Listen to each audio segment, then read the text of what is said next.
So here is Henry. I downloaded, compiled his files, built him, and brought him in here into a blank scene so we could have a better look at him. Henry, the asset, is a skeletal mesh with a whole bunch of, here's all of his parts. We've got the skeletal mesh, the rig, blueprints, aim at stuff, but the fur is kind of the coolest stuff to look at right now, and the fur is interesting. So we've got anisotropic highlights on him, which is great, and he has a very soft fur feeling, which is the result of temporal anti-aliasing that smooths out a whole bunch of animated noise. What's interesting is the fur doesn't have alpha blending. It's not a soft alpha blended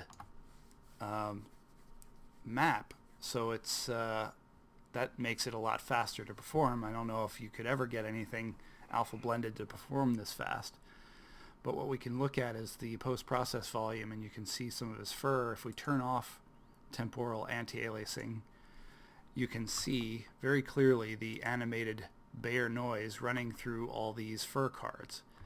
And just to give you a quick idea of the density we're talking about, I mean, he has a lot of fur cards. So let's go back to lit mode, and no anti-aliasing. So if we go back and turn on temporal AA, suddenly the fur becomes coherent again.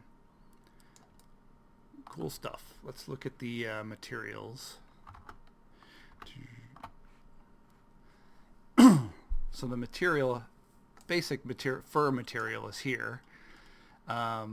We have a lot of vertex coloring, vertex data being brought in from the mesh and used to color various parts of the fur.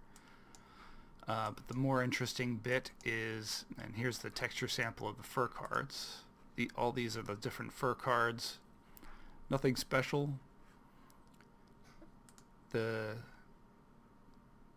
Let's go back to material. This is the interesting bit with transparency. So there's no alpha blending going on, but what we have is this material function that takes this Bayer noise. Let's look at the Bayer noise. That's it. Super low res. That Bayer noise is being animated over time, time jitter, orientation per object. I'm not sure what pixel coordinates is doing, but end result, animated noise, and temporal anti-aliasing looks good. Here's a quick peek at Henry in Maya. I did take a minute to export his skeletal mesh. So in Maya, you can kind of get a sense of how many cards and how dense he is here. We have basic rig going on. In Maya, it doesn't even perform that well. But in Unreal Engine, beautiful. That's it.